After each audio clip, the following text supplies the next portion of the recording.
গতকালকে ঢাকা মোহাম্মদপুরের একটা বাস্তব অভিজ্ঞতা আপনাদের সাথে শেয়ার করব, আপনারাও সতর্ক থাকবেন। কি হয়েছে, আমি মালিবাগ থেকে একটা পাঠাও নিছিলাম হুন্ডা, আপনার আমারে মোহাম্মদপুরে নামাই দিব, ঠিক আছে, বসিলা ব্রিজের পরে।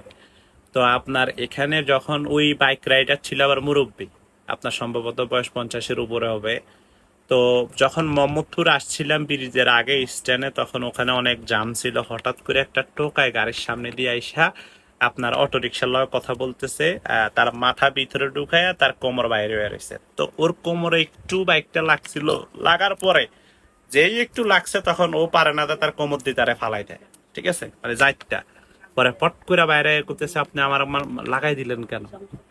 আবার পট করে পিছন দিয়ে আর একটা ছেলে আসছে, আইসা 27-28 বছর, ওই মেয়ে আপনি তো আমার লাগাই দিচ্ছেন, দেখেন কি অবস্থা করছেন। মানে কোমরে তার প্রচুর ঘা হয়ে রয়েছে।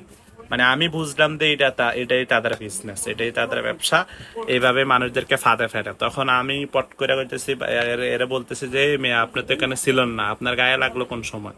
হ্যাঁ, এই আমার তক্র করতেছে। আমি কই শোনেন, আপনি বেদাল করেন না, এনের মধ্যে আপনি বেদাল করে পার পাইবেন না, আপনি আমার চিনেন। যখন আমি চোখ মুখ খাড়া করাই মোবাইলটা বাহির করছি ভিডিও ওপেন করবো, তখন এরা বুঝে লাইছে। আপনার ওই সাথে আরো দুইটা ছেলে ছিল, তখন তার ভিতরে একটা আস্তে ওরে ওরে মানে ওরে ঠান্ডা কইরা আপনার এখান থেকে পরে আমাদেরকে কয়, ভাই ভাই আপনারা যান যান যান।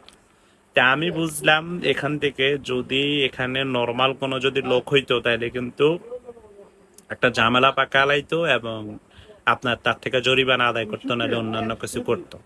তো এই যে ঢাকা শহরে চলাটা কিন্তু খুব টাফ একটা বিষয়। এখানে আমাদের যারা আপনারা বাইক চালান বা চলাফেরা করেন, সাবধান থাকতে হবে। আপনারা যদি সাবধান যদি না থাকেন, বিশেষ করে ঢাকাতে অনেকগুলা জায়গা আছে, গুলিস্তান, মোহাম্মদপুর, পল্টন, কাকরাইল, এই জায়গাগুলোতে কিন্তু অনেক ডেঞ্জারাস ডেঞ্জারাস টোকাই থাকে। এরা কিন্তু যে কোনো ভাবে মানুষদেরকে ফাঁদে ফালায়, একেবারে নিঃস্ব করে দেয়।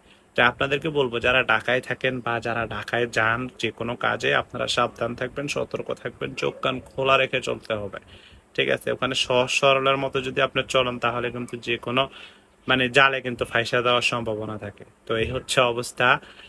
আপনারা ভিডিওটি ভালো লাগলে শেয়ার করে দেবেন। ধন্যবাদ।